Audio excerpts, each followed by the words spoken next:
শিলিগুড়ি জলপাইগুড়ি জাতীয় সড়কে ভয়াবহ দুর্ঘটনা, আহত 25 জন যাত্রী। শিলিগুড়ি জলপাইগুড়ি জাতীয় সড়কের ভুটকিরহাট এলাকায় ভয়াবহ সড়ক দুর্ঘটনা। যাত্রীবাহী বাস ও দাঁড়িয়ে থাকা ট্রাকের সংঘর্ষে গুরুতর আহত হন প্রায় 25 জন যাত্রী। পুলিশ সূত্রে জানা গিয়েছে, আসাম থেকে যাত্রী বোঝাই করে বিহারের উদ্দেশ্যে যাচ্ছিল বাসটি। ভুটকিরহাট এলাকায় পৌঁছাতেই বাসটি দাঁড়িয়ে থাকা একটি ট্রাকের পেছনে সজোরে ধাক্কা মারে। সংঘর্ষের তীব্রতায় বাসটি দুমড়ে মুচড়ে যায়। বিকট শব্দে এলাকা কেঁপে ওঠে। স্থানীয়রা ছুটে এসে আহতদের উদ্ধার করে এবং খবর দেন রাজগঞ্জ থানায়।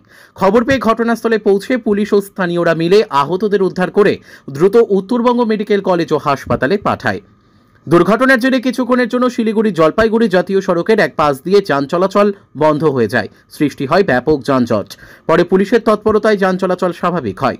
ঘটনার পর থেকে ট্রাক চালক পলাতক। কিভাবে দুর্ঘটনাটি ঘটল তা নিয়ে শুরু হয়েছে তদন্ত। রাজগঞ্জ থানার পুলিশ গোটা ঘটনার তদন্ত শুরু করেছে। আহতদের চিকিৎসা চলছে উত্তরবঙ্গ মেডিকেল কলেজ ও হাসপাতালে।